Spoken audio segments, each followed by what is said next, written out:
বিসমিল্লাহির রহমানির রহিম। আসসালামু আলাইকুম রহমতুল্লাহি ওয়া বারাকাতুহু। সুপ্রিয় শিক্ষার্থীরা, তোমরা কেমন আছো? আশা করছি ভালো আছো। আলহামদুলিল্লাহ, আল্লাহর অশেষ রহমতে আমিও আমার পরিবার নিয়ে ভালো আছি। শিক্ষার্থীরা, আশা করি এই করোনা মহামারীর মধ্যেও তোমরা তোমাদের লেখাপড়া চালিয়ে যাচ্ছ। তোমাদের লেখাপড়াকে আরও বেশি গতিশীল করার লক্ষ্যে বাংলাদেশ সরকার অনলাইন ক্লাসের ব্যবস্থা করেছে। আমার এই অনলাইন ক্লাসে তোমাদের সবাইকে স্বাগতম জানাচ্ছি। আমি আয়েশা খন্দকার, সহকারী শিক্ষক গণিত, দাউদকান্দি মদিনাতুল উলুম ফাজিল মাদ্রাসা।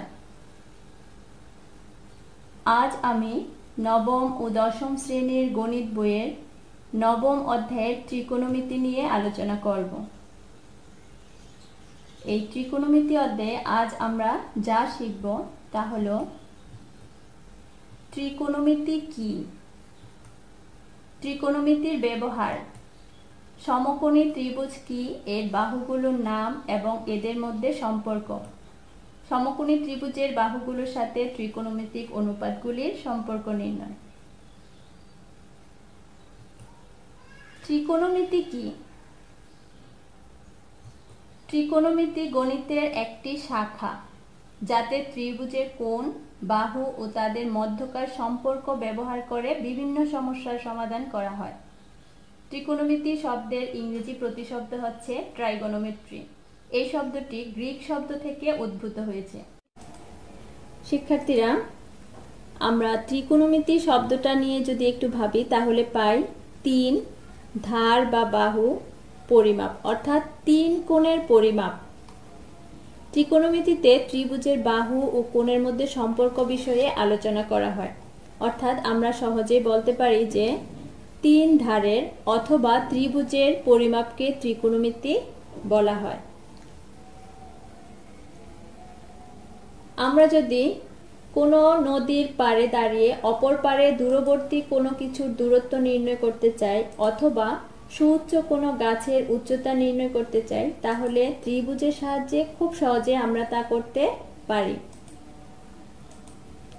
মিশরীয়রা ভূমি জরিপ ও প্রকৌশল কাজে এর ব্যবহার করত। জ্যোতির্বিদগণ পৃথিবী থেকে দূরবর্তী গ্রহ, নক্ষত্র এর দূরত্ব নির্ণয় করতেন। ক্যালকুলাস, নেভিগেশন, ত্রিভুজ সংক্রান্ত সমস্যা সমাধানে এর ব্যবহার আছে। নদীর প্রস্থ নির্ণয় করতে এছাড়াও পৃথিবীর মাটিতে দাঁড়িয়ে আমরা বলে দিতে পারবো চন্দ্র ও সূর্যের ব্যাস কত, তারা কত দূরে আছে ইত্যাদি অনেক কিছু।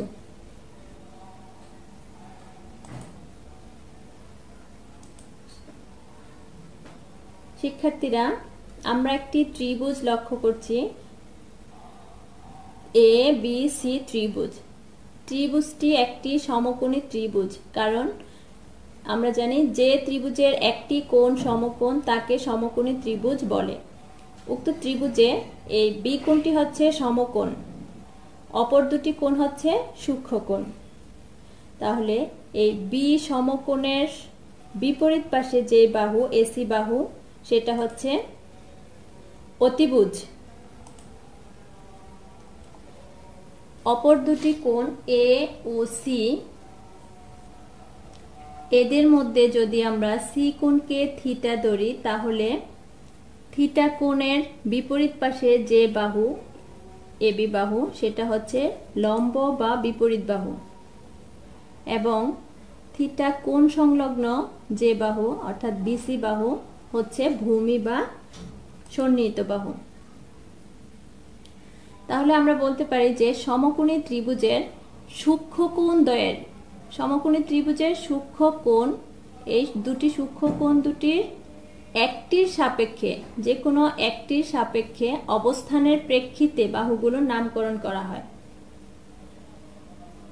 এখন আমরা যদি এ কোণকে আলফা ধরি তাহলে এ কোণের বিপরীত পাশে বিসি বাহু হবে লম্ব বা বিপরীত বাহু, এবং এ কোণ সংলগ্ন, আলফা কোণ সংলগ্ন যেই এবি বাহু সেটা হবে ভূমি বা সন্নিহিত বাহু।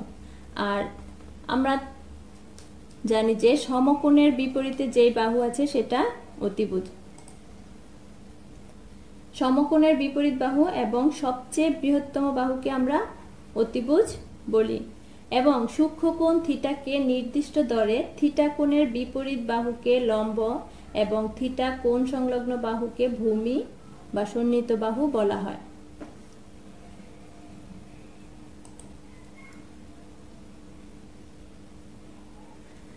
আমরা এই সমকোণী ত্রিভুজের যে তিনটি বাহু পেয়েছি এই বাহুগুলোর মধ্যে যে কোনো দুটি বাহুর অনুপাতকে আমরা ত্রিকোণমিতিক অনুপাত বলা হয়।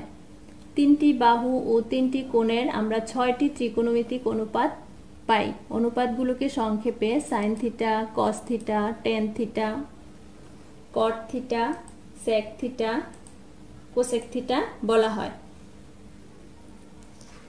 শিক্ষার্থীরা, আমরা অবশ্যই এই অনুপাতগুলোর 6টা অনুপাতের ক্রম অবশ্যই মনে রাখব।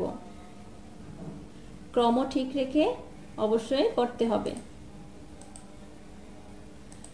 ত্রিকোণমিতির প্রথম 6টি সূত্রের জন্য একটি সহজ অঙ্ক আমরা দেখব এখন। 1 + 6 = 7, 2 + 5 = 7, 3 + 4 = 7, 4 + 3 = 7, 5 + 2 = 7, 6 + 1 = 7। এখানে আমরা ক্রম ঠিক রেখে 6টা অনুপাত সংক্ষেপে 6টা অনুপাত লিখলাম। তো লেখার পরে আমরা 1-এ দেখছি সাইন থিটা, 6-এ হচ্ছে কোসেক থিটা।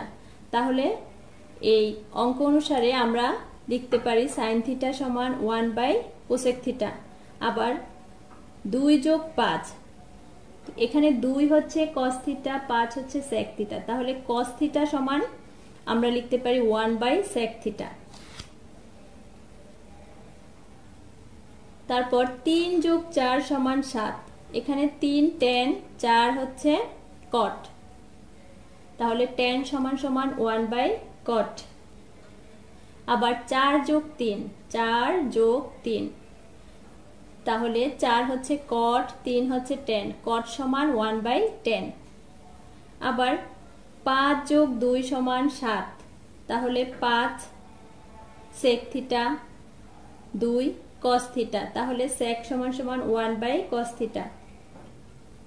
সর্বশেষ 6 + 1 = 7, 6 হচ্ছে কোসেক থিটা, 1 হচ্ছে সাইন থিটা। সুতরাং কোসেক থিটা সমান 1/সাইন থিটা।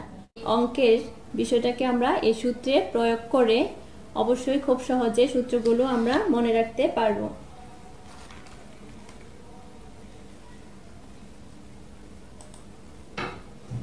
আর আমরা জানি যে সাইন থিটা এর বিপরীত অনুপাত হচ্ছে কোসেক থিটা। এই অঙ্কের মাধ্যমে আমরা বুঝতে পেরেছি এবং মনে রাখতে পারবো যে সাইনের বিপরীত কোসেক, কোসেকের বিপরীত সাইন, কসের বিপরীত সেক, সেকের বিপরীত কস, টেনের বিপরীত কট, কটের বিপরীত টেন। এখন আমরা সূক্ষ্মকোণের যে ত্রিকোণমিতিক 6টি অনুপাত পেয়েছি তাদের মধ্যকার আনুপাতিক মান কিভাবে সহজে মনে রাখা যায়।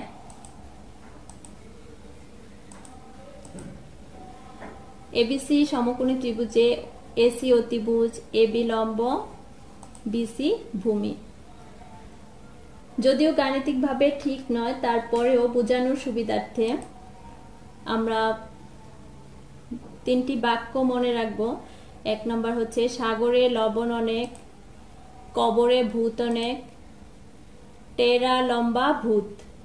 এই 3টি বাক্য যদি আমরা মনে রাখতে পারি তাহলে ত্রিকোণমিতিক অনুপাত খুব সহজে নির্ণয় করতে পারি। এখানে সাগরকে যদি আমরা সাইন থিটা, লবণকে লম্ব, অনেককে অতিভুজ ধরি তাহলে সাইন থিটা সমান আমরা লিখতে পারি লম্ব/অতিভুজ। কবরকে কস, ভূতকে ভূমি, অনেককে অতিভুজ যদি ধরি তাহলে কস থিটা সমান ভূমি/অতিভুজ। আবার টেরা লম্বা ভূত, টেরাকে টেন থিটা, লম্বাকে লম্ব, ভূতকে ভূমি ধরি তাহলে টেন থিটা ইকুয়াল লম্ব/ভূমি। আর আমরা এর আগে জেনেছি যে সাইন থিটা এর বিপরীত অনুপাত হচ্ছে কোসেক থিটা, কস থিটা এর বিপরীত অনুপাত হচ্ছে সেক থিটা, ট্যান থিটা এর বিপরীত অনুপাত হচ্ছে কট থিটা। তো ট্যান থিটা এর বিপরীত অনুপাত কট থিটা, সেই জন্য আমরা কট থিটা সমান ট্যান থিটায় লম্ব ভূমি পেয়েছি, সেটাকে আমরা বিপরীতভাবে লিখেছি, ভূমি বাই লম্ব। সেক থিটা, সেক হচ্ছে কস থিটা এর বিপরীত, সুতরাং সেক থিটা সমান অতিভুজ বাই ভূমি।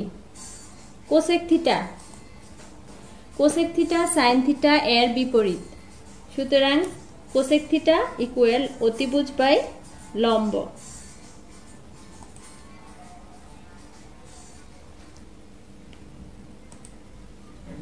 এতক্ষণ আমরা নামগুলোর জন্য বাহুগুলোর যে ভিন্ন ভিন্ন অনুপাত পেয়েছি এগুলো ব্যবহার করে ত্রিকোণমিতির গুরুত্বপূর্ণ একটি বিষয় আয়ত্ত করার চেষ্টা করব।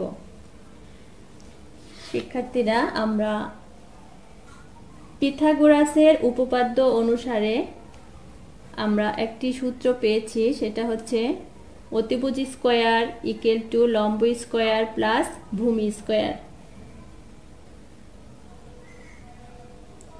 আমরা এখন এই পিথাগোরাসের এই সমীকরণটাকে 3 বার লিখব। 3 বার লিখলাম, অতিভুজ স্কয়ার ইকুয়াল লম্ব স্কয়ার প্লাস ভূমি স্কয়ার, 3 বার লিখব। 3 বার লেখার পর প্রথম সমীকরণকে আমি অতিভুজ স্কয়ার দিয়ে ভাগ করব।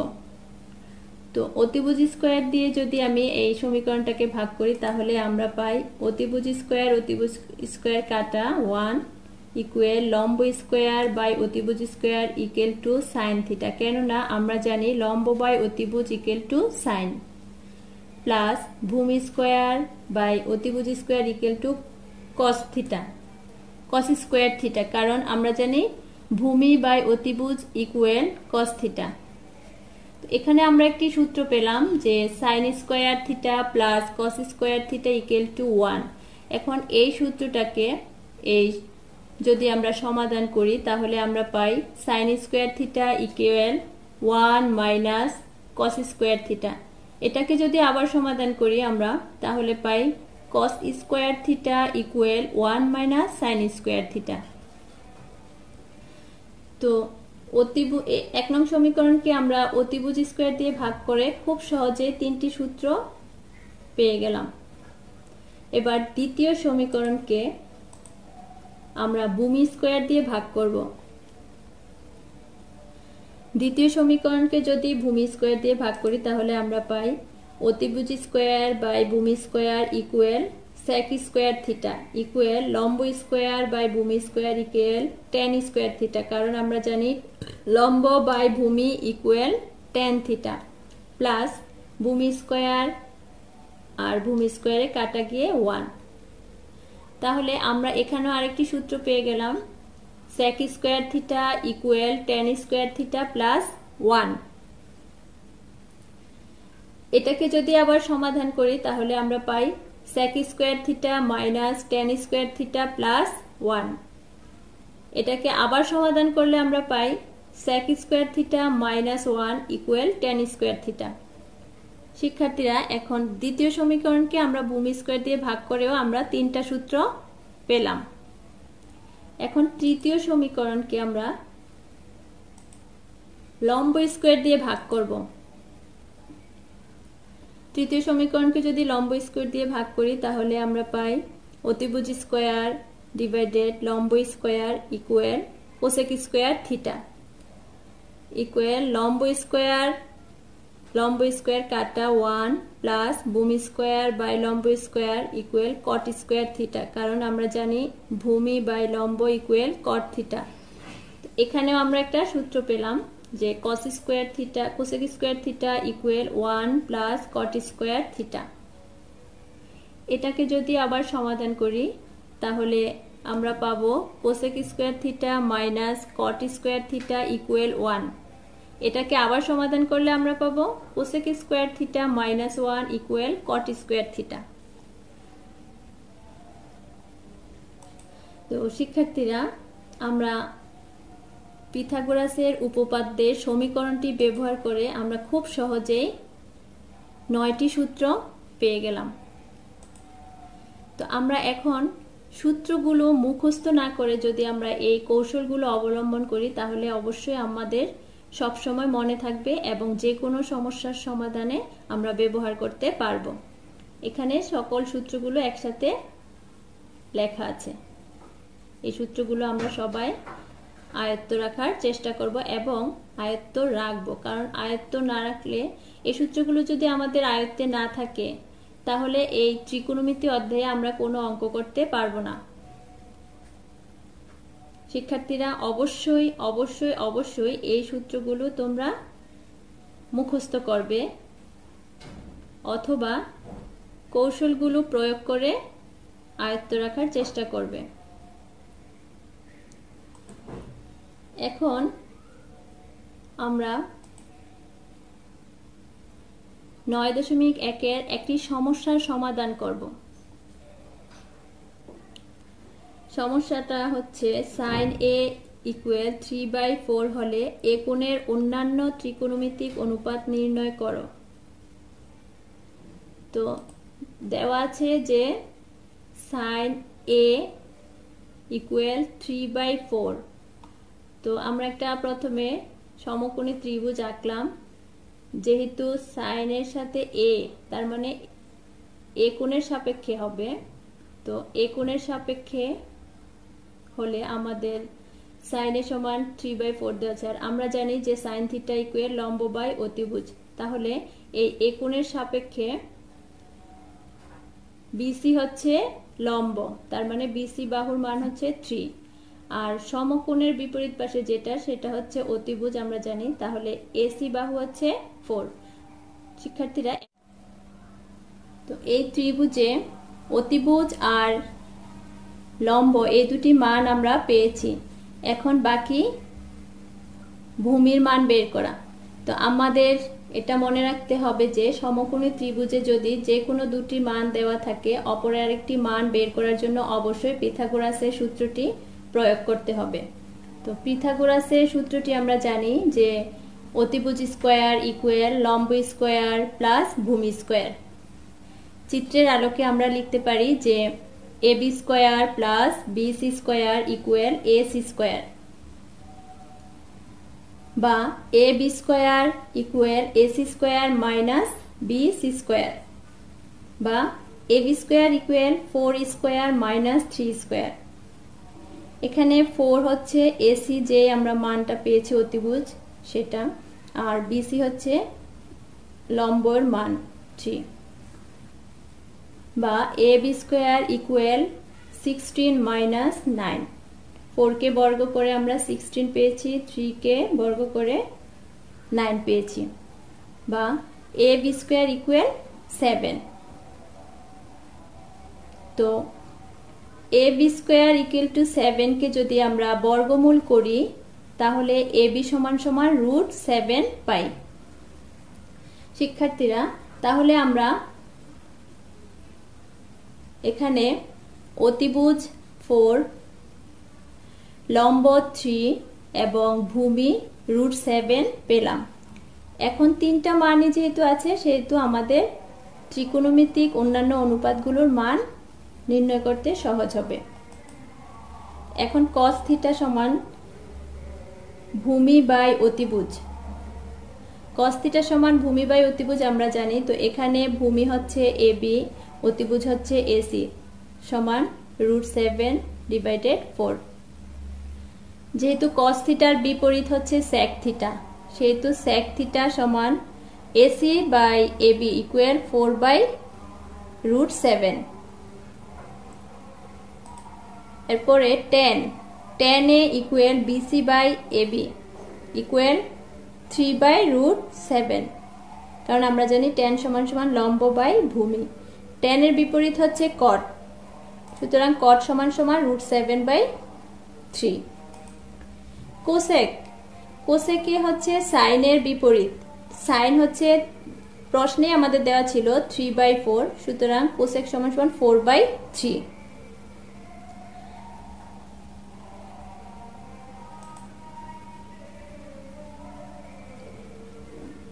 সুপ্রিয় শিক্ষার্থীরা, আমরা এতক্ষণ যে টপিকসগুলো আলোচনা করেছি, যে বিষয়গুলো জেনেছি, তারই আলোকে তোমাদের জন্য 3টি বাড়ির কাজ দেওয়া হলো।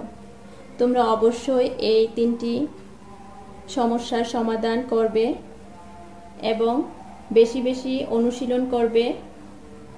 আর যদি কোনো সমস্যা হয় এই সমস্যাগুলো সমাধান করতে, তাহলে তোমরা ইনবক্সে লিখতে পারো অথবা কোনো সহায়ক বইয়ের সাহায্য নিয়ে অঙ্কগুলো করবে। তাহলে আমরা বেশি বেশি অনুশীলন করব বাসায় বসে। আর সবাই আমরা সুস্থ থাকার চেষ্টা করব, সতর্ক থাকার চেষ্টা করব। নিজেরা সুস্থ থাকব, অপরকে সুস্থ রাখার চেষ্টা করব। সুপ্রিয় শিক্ষার্থীরা, আজ আমরা এ পর্যন্তই শিখলাম। ত্রিকোণমিতি অধ্যায়ের বাকি অংশ আমরা পরবর্তী ক্লাসে দেখব এবং শিখব। সকলকে ধন্যবাদ। আল্লাহ হাফেজ।